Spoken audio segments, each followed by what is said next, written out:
Ocurren las fracturas clasificadas por Garden. Seguimos con el acetábulo, que es la cavidad en la pelvis donde se articula la cabeza del fémur. Continuamos.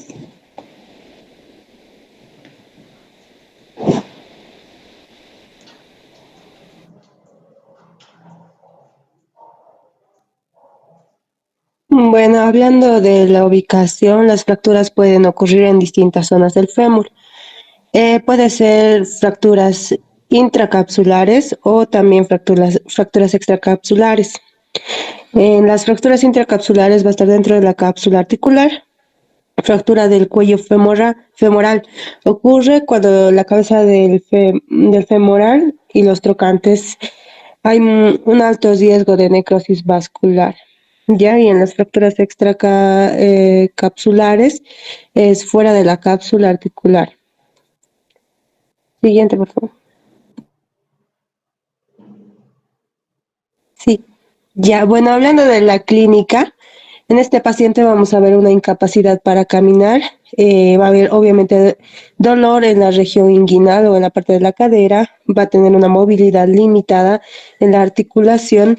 Va a haber una dificultad para ponerse de pie o esta persona pueda caminar. Va a haber un acortamiento del miembro afectado y vamos a clasificarnos con la clasificación de Gardner. Siguiente, por favor.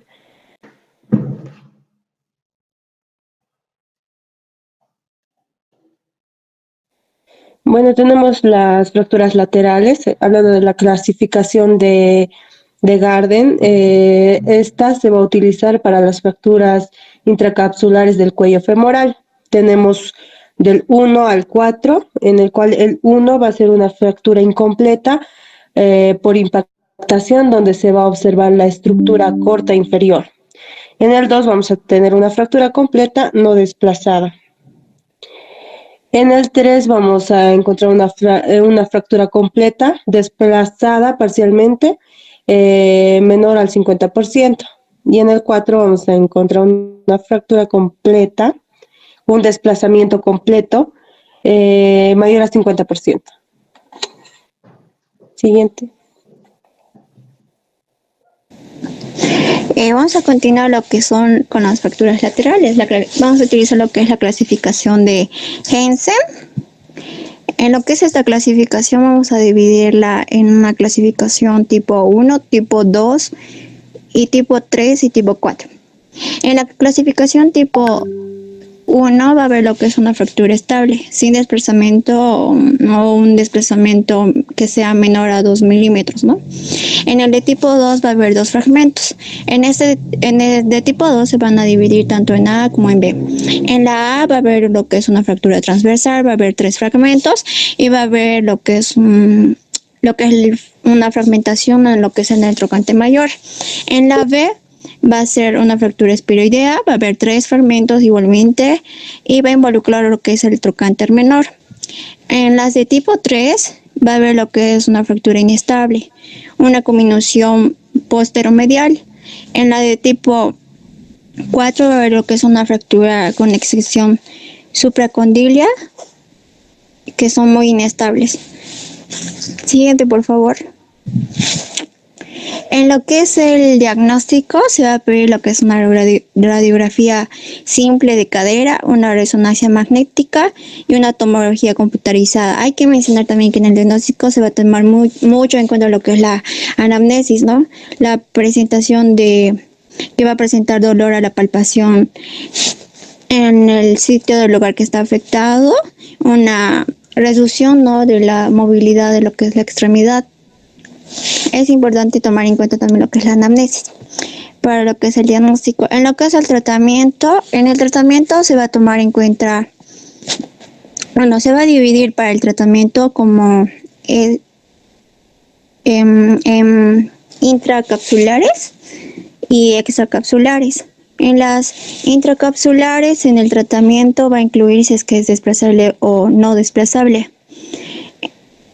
En las intracapsulares si es desplazable, se puede utilizar lo que son inmovilizadores. Una vez que se haya se haga hecho lo que es la reducción. También mencionar en el tratamiento inicial se va a tomar en cuenta si es que se van a poner lo que son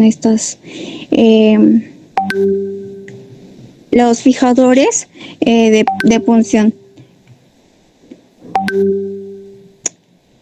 Mi compañera, a continuar, por favor. Siguiente diapositiva, por favor. Bueno, continuando con lo que son las consideraciones para lo que es una cirugía, vamos a abarcar lo que son varios puntos. Para esto, como se ve en la imagen y menciona, tenemos que evaluar prácticamente lo que son 3 puntos importantes. La clasificación de Garden, como ya se había mencionado arriba, que va a estar más que todo para evaluar lo que son las fracturas del cuello femoral.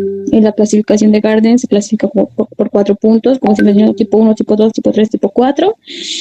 La edad cronológica, que se refiere más que todo a la edad real del paciente, que este va a ser lo que es un factor importante en la evaluación del riesgo y complicaciones. ¿Esto para qué? Para la recuperación postoperatoria. Tenemos lo que es la edad somática, que más que todo va a considerar lo que es el estado físico del paciente, ya que en algunas personas pueden tener lo que es un estado físico que no va a corresponder a su edad cronológica. ¿Eso debido a qué? A los factores como, por ejemplo, enfermedades o condiciones previas. En lo que es el estado general, va a incluir lo que son factores como la comorbilidades, que son enfermedades existentes que ya van a tener estos pacientes, capacidad funcional y lo que es la movilidad previa a lo que es la fractura. Siguiente, por favor. Ya, para lo que es el tratamiento medial, esta va a estar constituida más que todo por 3 puntos importantes de igual forma.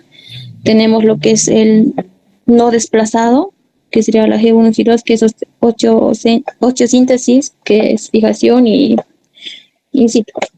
En este se estabiliza lo que es la fractura sin necesidad de lo que es mover los fragmentos óseos.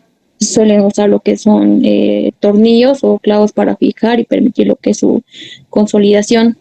También tenemos lo que son las desplazadas, que es la G3, que es la osteosíntesis en pacientes jóvenes. En este caso se intenta salvar lo que es la cabeza del femoral, realizando lo que es una reducción y una fijación, especialmente si el paciente es joven y más que todo si es activo. Y tenemos lo que es la desplazada, que es la G4, que es la prótesis parcial en pacientes con edad arriba de 75 años que tengan lo que es una baja demanda funcional. También tenemos en personas mayores con lo que es poca actividad física y prótesis en personas de igual manera que tengan edad arriba de los 75 años, pero que sean activos y tengan un buen estado general. Eso después, en la siguiente imagen, tenemos lo que es el tratamiento de fracturas laterales del cuello femoral. En lo que son las fracturas estables, el clavo de la placa angulada es el de sistema metálico que fija lo que es el hueso. O sea, es el sistema metálico que va a fijar lo que es el hueso, manteniendo lo que es el ángulo fisiológico. Tenemos lo que es la placa de tornillo deslizante, que va a permitir lo que es la compresión controlada de la fractura, ayudando a la consolidación. Y tenemos lo que es los clavos de Ender, que son los clavos flexibles que van a estabilizar lo que son las fracturas simples. Después tenemos lo que son las fracturas inestables. Esto en osteosíntesis, que es en enfermos y jóvenes, que se conserva el hueso con con fijación lo que es interna. Tenemos también lo que es la hemiprótesis del cuello y el tallo largo, que va a ser reemplazado parcial del fémur en pacientes más que todo mayores. Tenemos lo que es la operación de Dimon, que es de grado 3 de Tronzo, que es la técnica quirúrgica que vamos a estabilizar fracturas desplazadas. También tenemos lo que es el clavo de 95 grados o grado B de Tronzo, que es la fijación para fracturas complejas. Este va a mantener lo que es el ángulo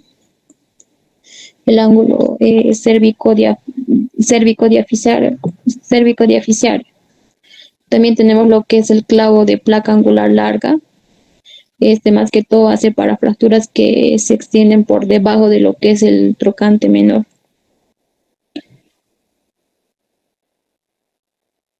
Y eso sería todo por nuestra parte. Muy bien, muchas gracias. El tema estaba muy interesante. ¿Pueden regresar un poquito a la diapositiva anterior? Otra. Más abajo, más abajo. Vayan a la parte donde está la anatomía del fémur. Correcto. Bueno, yo pienso que me escuchan todos. Si conversaron en algún momento con alguien del grupo 1, les voy a decir que muchas cosas del examen es lo que yo hablo, que es básicamente lo que ustedes hacen, pero en resumen, ¿no? En la anatomía hay que reconocer lo que hablábamos ayer, que la circulación de la cabeza femoral viene por dos zonas. Una que comienza desde la base del cuello femoral y la otra es la vascularización que llega por el ligamento redondo, que es en color amarillo, que es el número 4. El ligamento redondo tiene una arteria, que es la arteria del ligamento redondo, que le da nutrición a la cabeza. La nutrición que le da a la cabeza es aproximadamente del 20%, que es muy poco aporte para lo que la cabeza necesita. El resto, el 80%, comienza en la base, que son ramas de la femoral, ¿no? Entonces, esa es la parte de la circulación. ¿Por qué es importante conocer la vascularización de la cabeza femoral? Porque si hay una fractura a nivel del cuello, algún tipo de las Gardner, en especial la grado 3 o la grado 4, interrumpe la totalidad de la circulación y la arteria del ligamento redondo no satisface la necesidad que tiene una cabeza femoral. Es por tal razón que una fractura de Gardner 3 o Gardner 4 que haya interrumpido el total de la circulación, cuando ustedes quieran operarlo o el equipo de traumatología lo quiera operar, lo más probable es que si le coloco una placa con tornillos, una osteosíntesis con placa con tornillos, o lo que se conoce como RAFI, R-A-F-I, RAFI, reducción abierta más fijación interna. Cuando alguien quiere hacer una RAFI en una fractura de cuello femoral, debe saber que es muy probable, altamente seguro, de que esa fractura nunca va a pegar. Una de las complicaciones de fijar una fractura en Gardner 4 o Gardner 3 es que la fractura haga una pseudoartrosis, que es lo que hablábamos ayer. La pseudoartrosis es la no consolidación del hueso, sino más bien una articulación falsa a ese nivel. No olvidemos ese detalle. Por eso las fracturas que son a nivel del cuello tienen que ser, como en algún momento mencionó su compañera, si vamos más adelante, por favor, el tratamiento quirúrgico. Vamos a la parte donde hablaba de las prótesis. Ahí. En esos casos, miren, la primera fractura es una fractura de cuello. Es una interrupción completa de la circulación. Estas fracturas lo único que necesitan son prótesis. Les soy sincero y les digo la verdad, lo que ocurre en todo el mundo. Aquí necesita prótesis. Prótesis hay dos tipos, prótesis con cemento y prótesis sin cemento. Las prótesis totales de fémur existen con cemento y sin cemento. ¿Por qué? Si ustedes se ponen a pensar y dicen, ¿qué es mejor? ¿Una prótesis con cemento o una prótesis sin cemento? Yo les voy a comentar aquí una cosa. La prótesis con cemento La prótesis con cemento es la prótesis que, a ver, creo que, bueno, importa. La prótesis con cemento es la prótesis que ingresa en el canal femoral, pero se pega al hueso por el cemento que colocamos. Sin embargo, el cemento tiene una durabilidad. Más o menos a los 10, 15 años se puede aflojar. Y luego está el cemento, o perdón, la prótesis sin cemento. La prótesis sin cemento es aquella prótesis que ingresa al canal femoral, pero sin cemento, sino que por el contrario, el hueso empieza a abrazar a la prótesis, la agarra y no la suelta más. Estas prótesis sin cemento duran aproximadamente 30, 40 años. Obviamente cuestan un poco más que las prótesis con cemento, el equivalente de un auto 0 kilómetro más o menos. Pero saben que esa prótesis sin cemento va a durar mucho tiempo. Es por eso que en pacientes jóvenes de 30, 40, 45 años o 50 años, la prótesis ideal es una prótesis total de cadera sin cemento. Y para una persona de 70, 80 años, la prótesis ideal es una prótesis con cemento, porque una persona de 70 años quizá viva 15 o 20 años más, pero no creo que viva mucho más, menos en este país donde estamos, ¿no?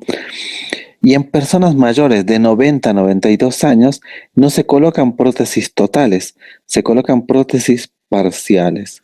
Los que han llevado el rote de traumatología, que creo que la mayoría, porque todos tuvieron que llevar la rotación de traumatología, en pacientes de 90 años se coloca prótesis parciales. Son prótesis que solo se colocan en el lado femoral, no en el acetábulo.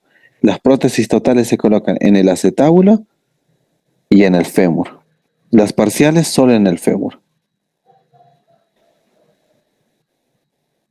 Cuando las fracturas no son a nivel del cuello, son mucho más abajo que del cuello, como a nivel de los trocánteres, lo que se llama fractura transtrocantérica, en esos casos la circulación está respetada. Por esa razón, solo en las fracturas trocantéricas o transtrocantéricas se puede utilizar aquí como ven en la imagen, placa con tornillos. En la última imagen, placa con tornillos. Eso en base a el tratamiento de las fracturas. Vamos un poquito más adelante, por favor, de su presentación. Esa fractura transcervical no puede ser para una placa con tornillos. Y si le colocan solo tornillitos, 3 tornillos, como hay en alguna de las imágenes, es porque el paciente no pueda tener plata para comprarse la prótesis. Es la única razón. Para gente que tiene bajos recursos, claro, colocar solo tornillitos es el ideal. O a veces ir y sacar la cabeza del fémur y dejarlo sin cabeza, que el día de ayer hablábamos, creo. Dejar sin cabeza una cadera se llama la cirugía o artroplastía de Girdlestone, un término muy usado en traumatología que puede utilizarse para anular el dolor. Esos pacientes caminan luego, no caminarán normal como una persona con prótesis, pero caminan. Más adelante, por favor. Muy bien, ¿no? Ahí ven claramente las osteosíntesis en pacientes jóvenes tiene mucho más éxito que en pacientes adultos, ¿no? Bueno, creo que es suficiente, ya hemos hablado demasiado. Vamos a pasar al siguiente tema, lesiones de rodilla. O no sé si hay alguna pregunta con respecto a esto.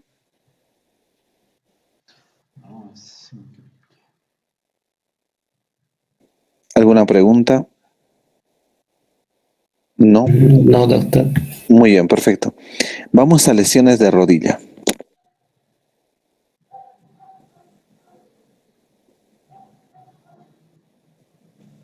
¿Quién es el grupo de lesiones de rodilla?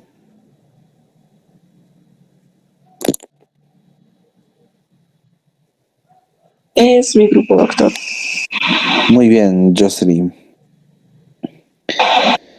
Un momentito, por favor, ahorita vamos a poner No pantalla. hay problema. Mientras ustedes van hablando, van preparando, en el examen entra fractura de muñeca. Fractura de muñeca no lo hemos colocado aquí en el temario porque ustedes han llevado y he visto imágenes, o bueno, alguien me mostró que tenían los esquemas o los dibujos que el docente les solicitó.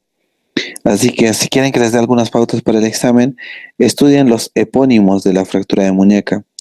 Es decir, no sé si conocen el término epónimos, pero epónimos se llama a los nombres propios que se le pusieron a las fracturas, como Coles, como Dieponge, Huntington, Shofar, Smith, Barton volar, Barton dorsal.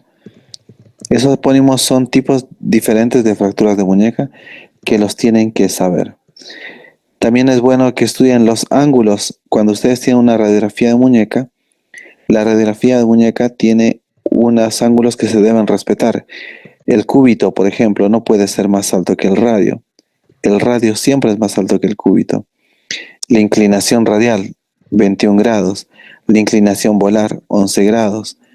La diferencia entre un cúbito y un radio, 11 milímetros. Entonces, esas medidas sería bueno que la repasen. En el temario que me mostraron estaba. El día miércoles me mostraron unas imágenes de alguien que hizo un esquema que es básicamente lo que se tiene que aprender. Así que bueno, no se olviden, clasificación de Gartland en fracturas supracondilias de niños de memoria, clasificación de Garden de memoria, clasificación de Gustilo Anderson de memoria, irrigación de la cabeza femoral de memoria. Muy bien, vamos con lesiones de rodilla, por favor.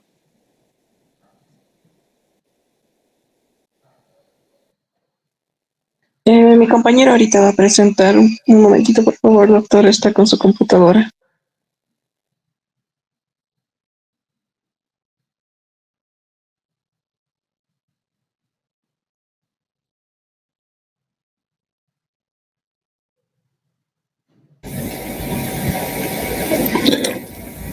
¿Se ve? Sí. Ya. Sí, se puede. Bien, se escucha bien. Las lesiones de rodilla son las lesiones más comunes y el motivo de consulta más frecuente en traumatología. Muchas personas vienen solo por dolor de rodilla y es importante conocer qué tipos hay y cuál es la solución. Antiguamente las cirugías de rodilla eran la cirugía abierta, se partía la rodilla al medio, ¿no? Hoy en día tenemos otros métodos como la artroscopía, cirugías menos invasivas, que le da mejor solución y mayor recuperación en cuanto a tiempo a las personas con estas lesiones. Así que los dejamos con sus compañeros, comencemos. Está bien, doctor. Buenas noches, doctor. Buenas noches, compañeros. Mi grupo va a exponer lo que va a ser las lesiones de rodilla. La definición va a ser la articulación más compleja y vulnerable del cuerpo. Las lesiones en esta región van a ser más frecuentes y especialmente esto se va a dar en personas que son activas y deportistas. En ese rubro va a ser mucho más frecuente esta clase de lesiones que se va a dar, ya que van a estar en constante movimiento o en contraste rasal, ya sea en movimientos que sean torpes o agudos, etcétera. Siguiente, por favor. Venga. La anatomía funcional que va a utilizar esta lesión va a ser primeramente el ligamento cruzado anterior, en el cual va a haber un desgarramiento de ligamento como puede ser parcial o de manera completa, que también va a ser evulsivo. A esto se va a dar que va a tener el ligamento cruzado posterior, también va a proceder a un desgarro y también se va a dar en un ligamento cruzado posterior. Siguiente, Benja, por favor. Los ligamentos colaterales van a ser los cartílagos articulares que van a recubrir la superficie, ya sea ósea, para que esto facilite el movimiento articular que va a tener. Siguiente, Benja, por favor. Ya, la clasificación de las lesiones que se va a dar acá van a ser traumáticas como degenerativas. De la parte traumática va a ser mayormente provocada, va a ser por un impacto o por una torsión o por un movimiento brusco que va a tener, como dije anteriormente. De manera degenerativa, esta se va a dar ya sea por un envejecimiento o una patología como la artrosis, que es la muy común que se ve hoy en día. Siguiente, por favor. Ya. Las lesiones del ligamento cruzado anterior, primeramente como función, va a ser evitar el desplazamiento que se va a dar de esta parte, que va a ser parte anterior de la tibia sobre el fémur. Esta va a controlar el movimiento como va a ser de la rotación interna de la tibia. El mecanismo del cual se va a formar la lesión va a ser de manera brusca, como también va a fijarse en el pie como una hiperextensión hacia la rodilla. También va a tener fuerzas de impacto en la rodilla, como un golpe lateral. Y como de parte clínica se va a dar de manera de un chasquido que va a ser auditivo, que va a sonar en el momento de la lesión, y va a dar inestabilidad a la rodilla, como también incapacidad para soportar el mismo peso. A esto va a tener también un derrame interno que se va a dar de manera inmediata, y el dolor va a ser por la parte anterior de la rodilla, en la cual va a tener una sensación de sede o de desestabilización al intentar caminar o realizar un movimiento. Va a continuar ahora mi compañero, doctor.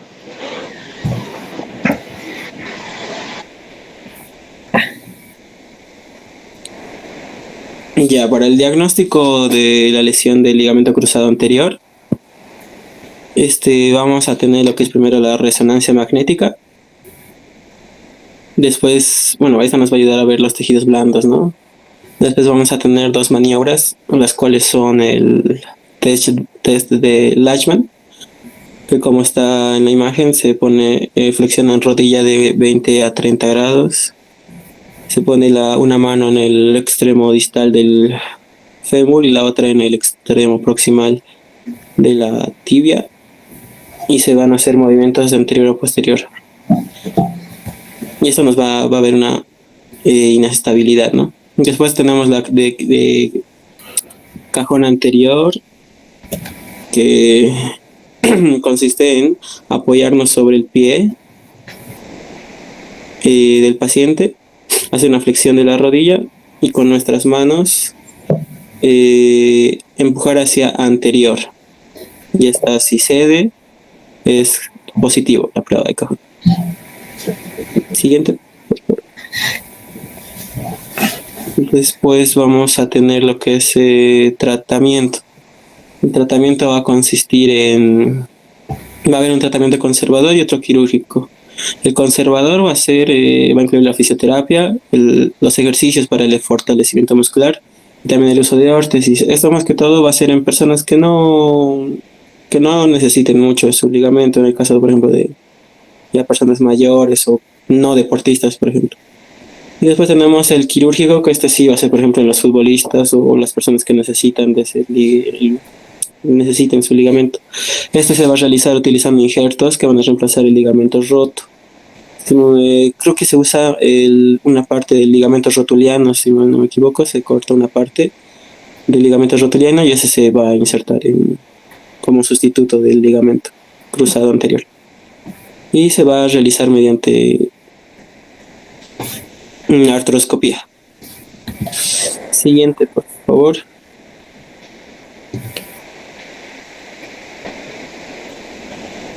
Ya, va a ser lesión del ligamento cruzado posterior. Va a ser parecido, es lo mismo básicamente que el ligamento cruzado anterior.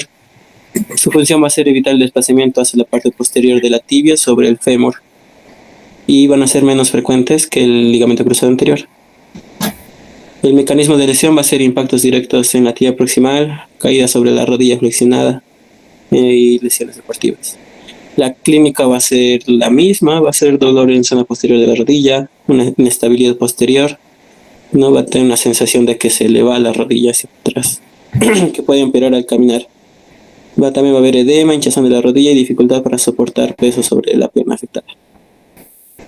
Siguiente, y esto mi compañero va a decir. En el diagnóstico es lo mismo que el ligamento cruzado posterior. Vamos a tener lo que es una resonancia magnética para ver lo que es las partes blandas y también se va a hacer lo que es la prueba de cajón posterior para ver si es positivo o negativo. En el tratamiento, de igual manera, tenemos el conservador que va a ser la fisioterapia, un fortalecimiento muscular. En el quirúrgico se va a realizar lo que es el injerto para reemplazar el ligamento roto por lo que es por artroscopía.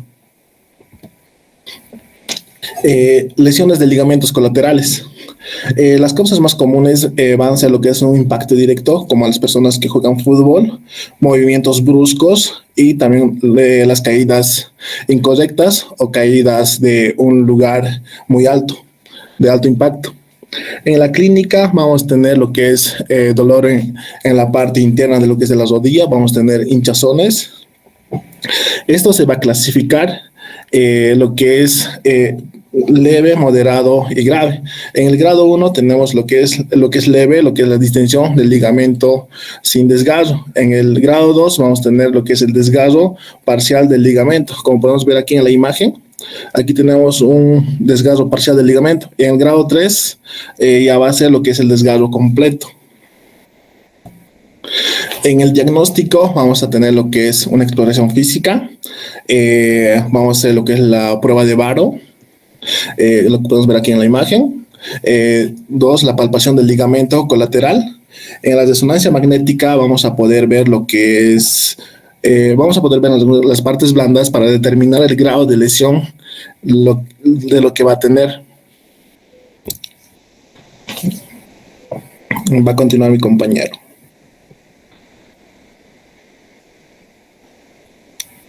Para el tratamiento de esta lesión puede ser un conservador, ya sea en el grado 1 o 2, que podríamos utilizar el reposo, la fisioterapia y también el uso de una rodillera que ayuda a la movilidad de la misma rodilla y a dejarlo fijo. En el quirúrgico sí o sí se utiliza en el grado 3 o cuando hay una inestabilidad significativa. Siguiente. Aquí, como mencionaban, el ligamento colateral lateral es por impactos directos, ya sea por los deportes que algunas veces las mismas personas practican o algunos movimientos bruscos o torsiones, ya sea por el zapato o algún accidente que puede pasar. También podría ser por caídas o aterrizajes incorrectos. Ahora, las lesiones meniscales, los meniscos lo que hacen es ayudarnos con la estabilidad de la articulación. Ellos distribuyen la carga y también absorben el impacto entre el fémur y la tibia. Los tipos de lesiones que tenemos en los meniscos pueden ser degenerativos, traumáticos y mecánicos. Siguiente. En la clínica. ¿Qué vamos a ver en la clínica con este tipo de lesiones? La persona va a venir con un dolor en la rodilla, va a presentar rigidez, inflamación, sensación de que su rodilla llega a trabarse o como bloquearse, y va a escuchar también un chasquido y va a tener pérdida de movilidad. Esto va a hacer que la persona sienta, aparte de dolor, también sienta incomodidad al momento de querer flexionar la rodilla. Siguiente. Ahora, para el diagnóstico, primeramente tendremos que hacer un examen físico donde tenemos que explorar la rodilla para evaluar su sensibilidad, el rango de movimiento que está pudiendo tener esta persona y también la estabilidad articular.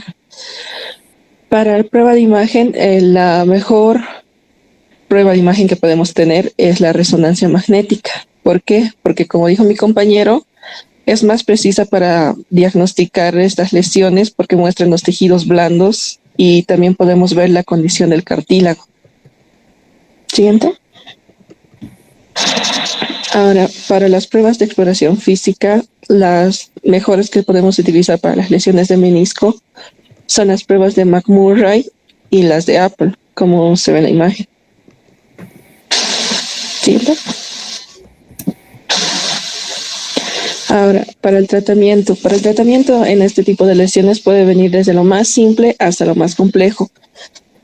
Por ejemplo, puede ser reposo y poner hielo en el lugar de inflamación para poder reducir la inflamación y para poder reducir también el dolor que siente la persona.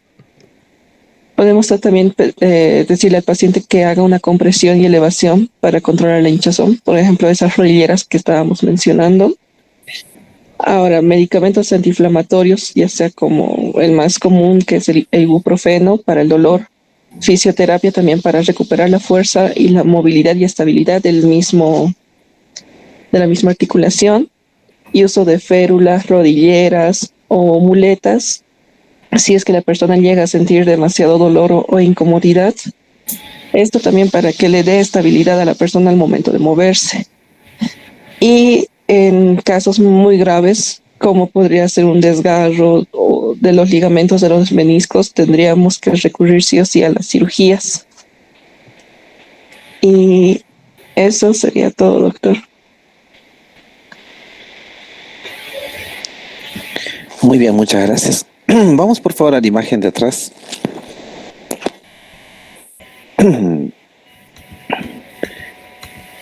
Ahí, más atrás, más atrás. Eso, adelante, adelante. Adelante, adelante, adelante. Atrás. No entiendo esta diapositiva. ¿Qué es lo que quisieron decir aquí?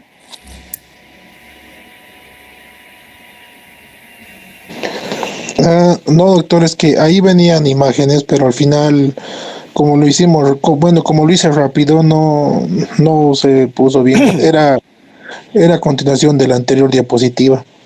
Había un fallo ahí, doc. Eso no debe, el título no debe ser ligamento colateral. El título acá debe ser cartílago. Sí, exacto. Como le digo, o sea, se ha movido y no me he fijado muy bien, y como lo hicimos rápido, ha pasado lo que no quería pasar, doc. Por favor. Igual. Ligamentos colaterales son, ustedes conocen la anatomía de la rodilla. Vamos adelante, un poco más adelante. Ahí. Vamos, ahí. Ustedes ven en esta imagen claramente que en la parte de abajo hay dos rodillas, una normal y una artrósica. La artrósica es la que está ahí abajo. La radiografía normal, la imagen normal que ven al lado izquierdo, es una rodilla que tiene cartílago articular, que siempre tiene que haber. En el medio tiene dos ligamentos. Ustedes conocen ligamento cruzado anterior, que está adelante, y el ligamento cruzado posterior, que está atrás. A los costados de ambos cóndilos y del platillo tibial están los ligamentos colaterales, el medial que va al centro y el lateral que va hacia afuera, que viene a ser el que se inserta en el peroné. Y luego de eso tenemos el cartílago y los meniscos.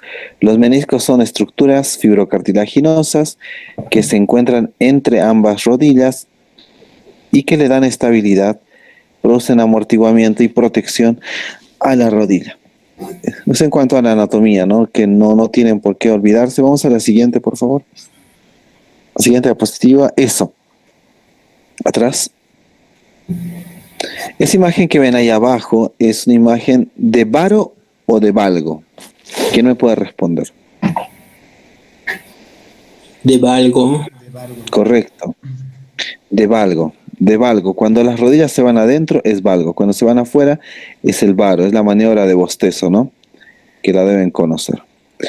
Muy bien. Ligamento cruzado anterior. Menisco interno. Y ligamento colateral medial se lo conoce en traumatología como la triada maligna. Cuando alguien tiene lesión de ligamento cruzado anterior, menisco interno y ligamento colateral medial, se la conoce como triada maligna. Este tipo de lesiones es la lesión más común que involucra casi a toda la rodilla. Así que esa parte no pueden olvidarse. Muy bien, ¿alguna pregunta con respecto a rodilla? En algún momento uno de sus compañeros habló de que los injertos para la plástica de ligamento cruzado salen del tendón rotuliano. Es cierto. Hay personas que, por ejemplo, yo soy una persona, me considero una persona normal que hace deporte muy regularmente, pero que no vivo del deporte. Pero también están las rodillas de jugadores de alto nivel. Pónganle, no sé, Di María, Lionel Messi, Cristiano Ronaldo, Salah o todos los que ustedes conocieran que están ahí arriba, ¿no? Esas rodillas, cuando tienen una ruptura del ligamento cruzado anterior, no pueden operarse de la misma manera que mi rodilla, por ejemplo. Porque mi rodilla yo la utilizo con otra finalidad. Las personas que juegan fútbol utilizan su rodilla porque es su trabajo. Y más allá que valga una fortuna su rodilla, el tratamiento es diferente. Por eso, para una persona de clase social, trabajadora, como pongamos el caso que somos nosotros, una plastía de ligamento cruzado anterior con semitendinoso y recto interno, que son tendones que están a nivel del muslo, es más que suficiente.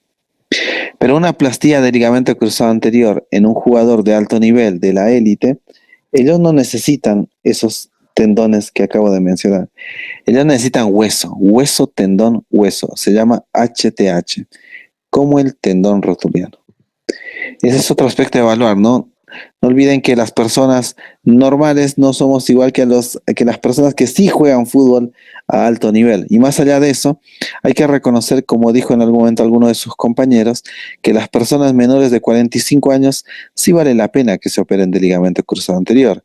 Las personas mayores de 45 años, 46, 47, que ya tienen otra intención de vida, a veces no es necesario y una persona puede vivir sin problema con el ligamento cruzado anterior roto.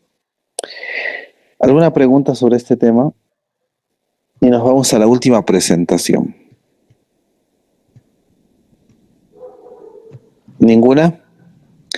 Por favor, el grupo de síndrome compartimental.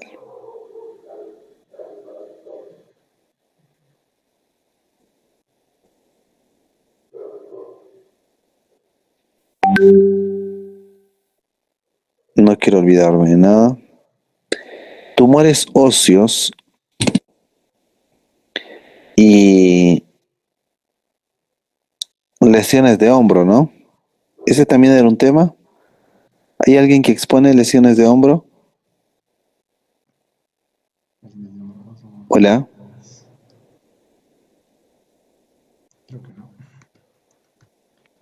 Buenas noches.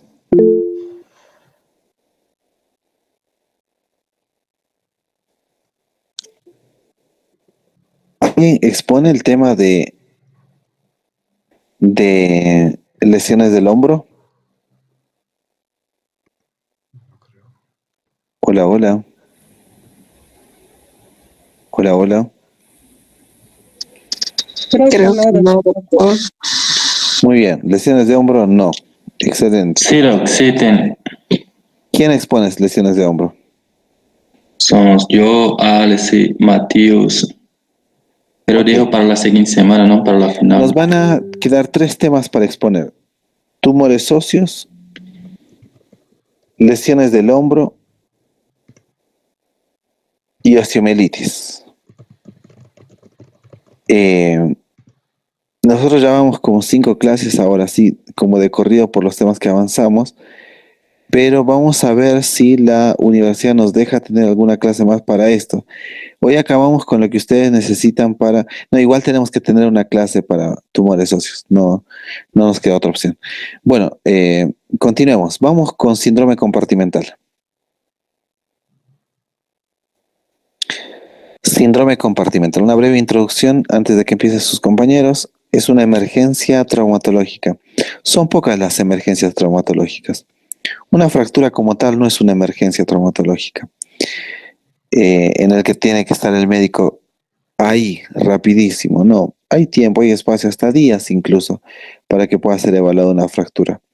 Pero hay cosas que no pueden esperar, como el síndrome compartimental. Esa es una urgencia. Muy bien, comiencen por favor. Ok, buenas noches, doctor. Buenas noches, compañeros. El día de hoy mi grupo y yo vamos a exponer lo que es el síndrome compartimental. Como ya dijo el doctor, una emergencia médico-quirúrgica bastante frecuente e importante. Ahora, como definición, está caracterizada tal cual por un aumento sostenido de la presión dentro del compartimento osteomuscular, lo que provoca una disminución progresiva del flujo sanguíneo capilar, comprometiendo así a la perfusión de músculos, nervios y obviamente los vasos. Ahora, este daño puede generar isquemia, hipoxia celular, daño tisular progresivo e inflamación, y si no se revierte, puede conducir a una necrosis muscular. Ahora, dentro de, digamos, la presión normal del compartimento intramuscular es de 0 a 10 milímetros de mercurio, perdón. Ahora, mayor a 20 se considera anormal, pero puede ser un signo temprano de compromiso. Mayor a 30 o igual a 30 ya se considera una indicativa para el síndrome compartimental. Siguiendo a la localización, tenemos muchas localizaciones entre antebrazo, muslo, pie, mano, glúteo, etc. Pero las dos más frecuentes son estas de acá. La más frecuente en sí es la extremidad inferior, que esta es una afección con más frecuencia dentro del compartimento anterolateral de la pierna, seguido del compartimento posterior profundo. En este compartimento se encuentra, digamos, el músculo tibial anterior, el extensor largo del hallux, el extensor común de los dedos, el nervio peroneo profundo. Y, digamos, las lesiones o las fracturas frecuentes son la fractura de tibia, ejercicios extremos, digamos, y esas son. Dentro de la extremidad superior, tenemos en cuenta que es el compartimento anterior del brazo, que es el más frecuente, es el lado posterior, pero si se presenta es por extensión de gravedad. Ahora, dentro, digamos, de esta extremidad superior, tenemos que se afecta en sí a los músculos flexores, como podemos ver aquí, el flexor superficial de los dedos, también al nervio mediano y las arterias cubitales, como podemos ver acá.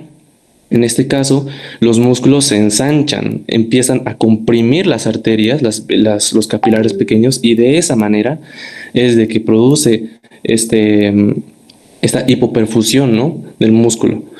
Y las lesiones más comunes son la fractura radiocubital por aplastamientos y también algunas quemaduras. Buenas noches, doctor. Yo voy a hablar acerca de la etiología del síndrome compartimental. Bueno, se va a dividir principalmente en dos grupos. Lo que va a ser agudo, que este es más común y suele ser más grave, y crónico, que este generalmente va a estar relacionado con el ejercicio.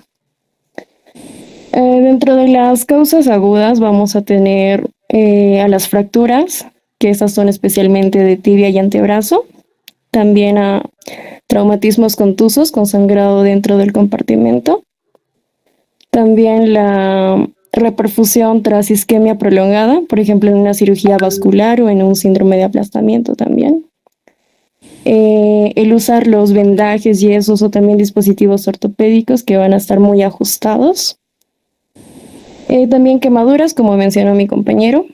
Luego vamos a tener hemorragias. Esto puede ser en pacientes anticoagulados o también hemofílicos.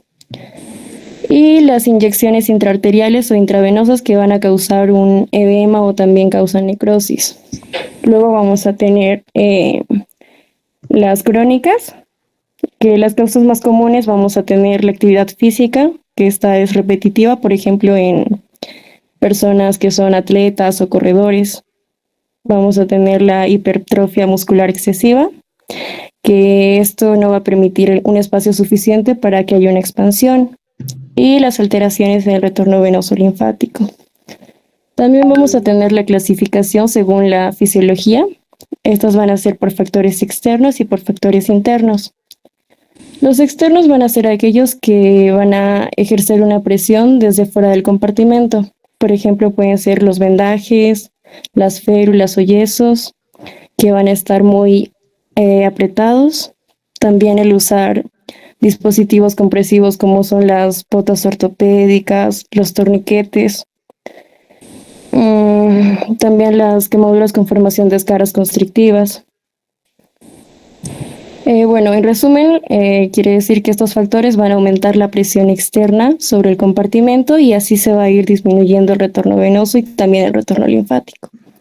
En factores internos vamos a tener que van a ser los que van a incrementar la presión dentro del compartimento mismo. Vamos a tener las fracturas con sangrado dentro del compartimento, también infiltración de líquidos o medicamentos en tejidos blandos, infecciones con formación de pus o hematomas espontáneos. Lo que sucede aquí es que estos factores van a elevar la presión desde el interior y así van a colapsar los capilares. Siguiente, por favor.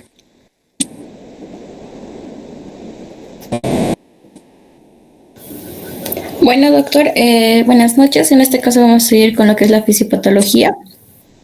Como se mencionaba anteriormente, es el aumento, en este caso el síndrome compartimental, es el aumento de la presión dentro de un compartimento por un tiempo que va a provocar lesiones, puede ser en este caso secuelas paralíticas y retracción fibrosa.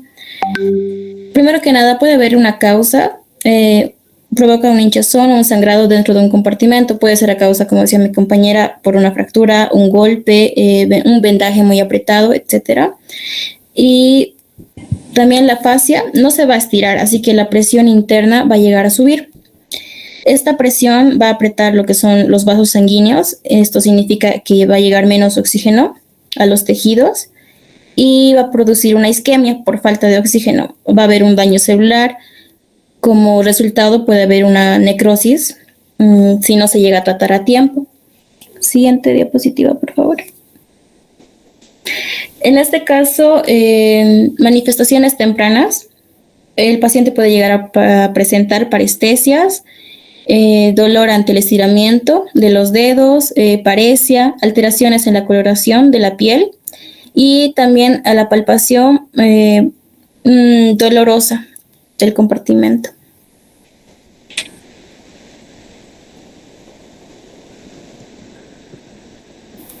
Siguiente.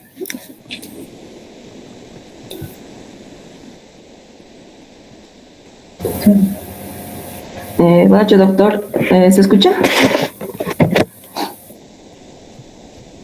Sí, se escucha, se escucha. Ya, continuando, voy a continuar con manifestaciones clínicas. Las más relevantes van a ser las 5 P's, que va a ser dolor, el pulso ausente, parestesia, palidez y lo que es la parálisis. Ya, con dolor, este va a ser un síntoma el más temprano y más común y el más prominente del síndrome compartimental. El dolor suele ser desproporcionado a la lesión aparente e intensa y que no cede con la administración de analgésicos ni con la elevación de la extremidad. Esta va a empeorar con el estiramiento pasivo de los músculos en el compartimento afectado. Segundo, vamos a tener lo que va a ser la palidez. La piel de la extremidad afectada puede verse pálida debido a la disminución de lo que es el flujo sanguíneo. Y sin embargo, este signo tardío no siempre está presente al inicio, ¿ya? Luego vamos a tener lo que es la parestesia. Esta se refiere más que todo a la sensación anormal como el hormigueo, el adormecimiento o así como tipo quemazón en la distribución del nervio afectado dentro del compartimento. Y esto nos va a indicar un compromiso nervioso debido a la presión. Luego tenemos lo que va a ser la parálisis. Esta va a ser la debilidad o la incapacidad para mover lo que es los músculos del compartimento afectado. En este signo de tardío nos va a sugerir un daño muscular y significativo, ¿ya? Luego tenemos como último lo que va a ser la ausencia del pulso. Esta va a ser la ausencia o la disminución del pulso distal en la extremidad afectada. Este es un signo muy tardío y alarmante, ya que esta nos va a indicar una isquemia severa que después nos puede llevar lo que va a ser a la necrosis del tejido. Siguiente.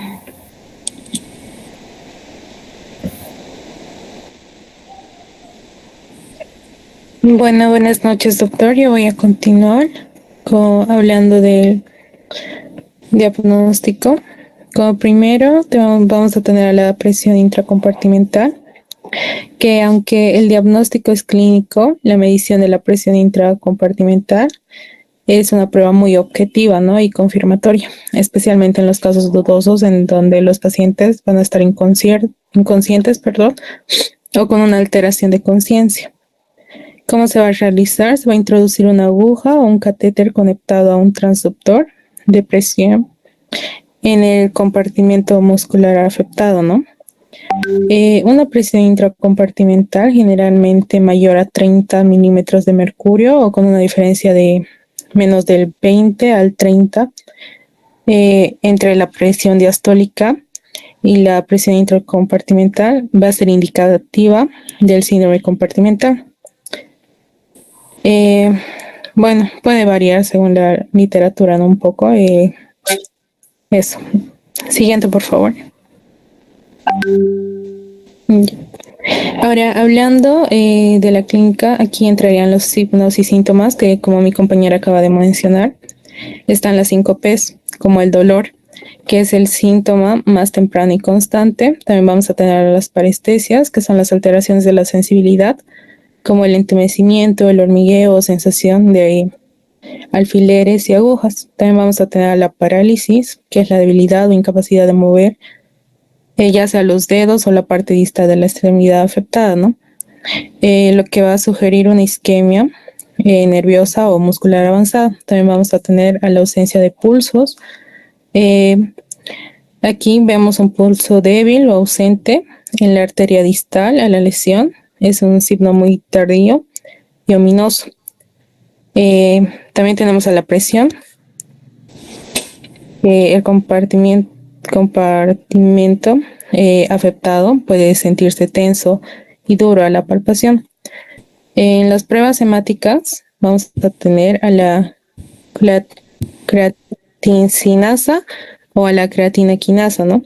Que este es un marcador muy importante, ya que es una enzima que se encuentra en los músculos. Y cuando hay un daño muscular, como ocurre en el síndrome compartimental, debido a la isquemia, las células musculares se rompen y liberan grandes cantidades de esta enzima a la sangre. También vamos a tener a la mioglobina, que esta es una proteína que se encuentra en los músculos, al igual que la creatina quinasa, se libera a la sangre cuando hay daño muscular. En las pruebas urinarias vamos a tener en el análisis de orina a la mioglobinuria, que va a ser la presencia de la mioglobina en la orina, que es un signo clave de la rhabdomiólisis. También vamos a tener apreciar la función renal, que en el uroanálisis también puede ofrecer indicios, ¿no?, sobre la función renal y la hidratación del paciente. Y por último vamos a tener a los estudios de imagen, que si bien el diagnóstico es clínico y con la medición de la presión, algunas pruebas van a ser útiles, ¿no?, para descartar otras causas o para evaluar el daño, como la resonancia magnética, que puede evaluar la estructura de los músculos y descartar otras causas de los síntomas. También vamos a tener a la espectroscopía del infrarrojo cercano, que es una técnica que mide la cantidad de oxígeno en la sangre de tejido afectado y es útil para evaluar el flujo sanguíneo. Siguiente, por favor. Ya, y por último tendríamos lo que es el tratamiento. En este consiste en establecer el diagnóstico precoz de la isquemia inminente y este es el tratamiento básico para aliviar la dificultad circulatoria provocada por un yeso o vendaje. Tenemos también la compresión o atrapamiento arterial en un foco de la fractura, una laceración o ruptura de la arteria principal y el aumento de la presión intracompartimental. También tendríamos una incisión quirúrgica que se realiza una o varias incisiones a lo largo de la piel y a la fascia que cubre el compartimento muscular afectado. Tenemos la recuperación postoperatoria, que el paciente requiere un seguimiento intensivo y rehabilitación para recuperar la función completa de la extremidad afectada. Alivio de la presión, que es la apertura de la fascia y que permite que los músculos inflamados se expandan, liberando la presión y restaurando el flujo sanguíneo. Y por último tendríamos el cierre gradual, que son las incisiones que suelen dejarse abiertas temporalmente y se cierran de forma gradual en los días siguientes, una vez que la hinchazón disminuye. Gracias.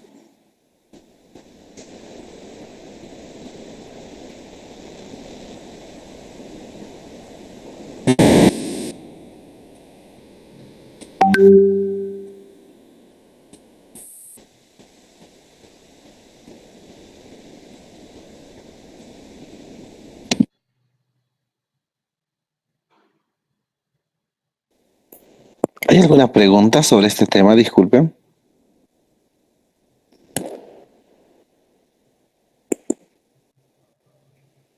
Buenas noches.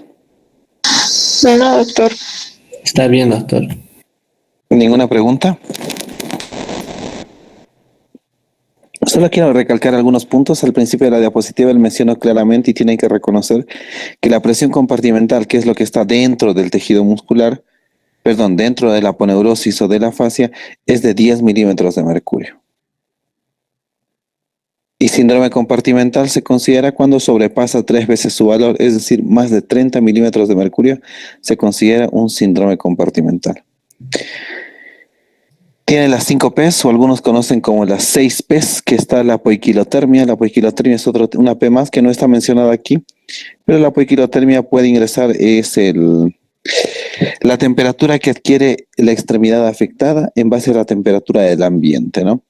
El tratamiento es por lógica, es la fasciotomía. No hay otra opción. Y cuando se hace una fasciotomía se deja abierto, como ven en la imagen ahí en la pierna, se lo deja abierto, no se cierra más eso, bueno, o sea, no se cierra en ese momento y sale de quirófano con puntos capitonados. No sé si conocen lo que son puntos capitonados.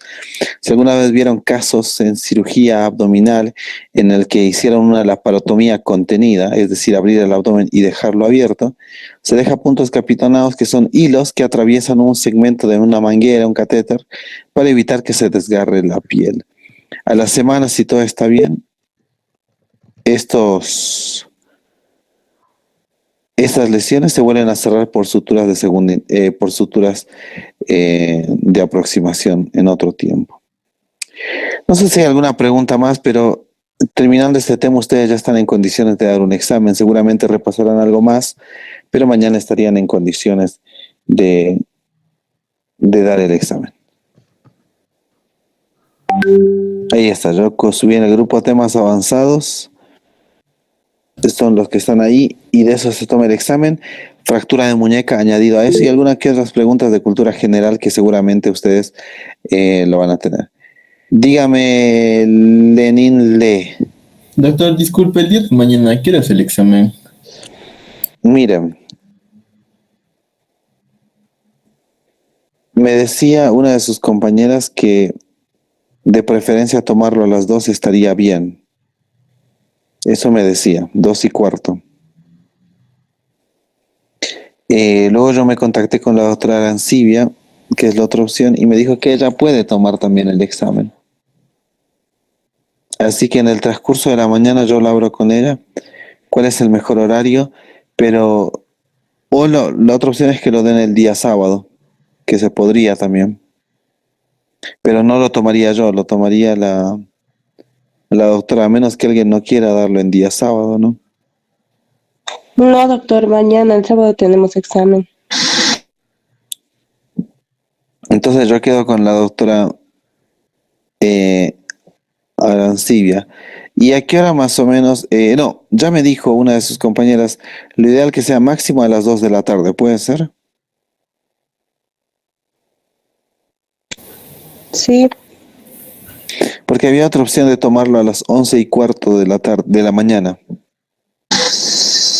No, a las 2 está bien, doctor. Doctor, por la tarde que sea, porque noche tenemos clases, entonces para que no tengamos un puente tan largo. Ok. Bueno, yo hablo con la doctora Arancibia entonces para que pueda hacer efectivo el examen a las 14.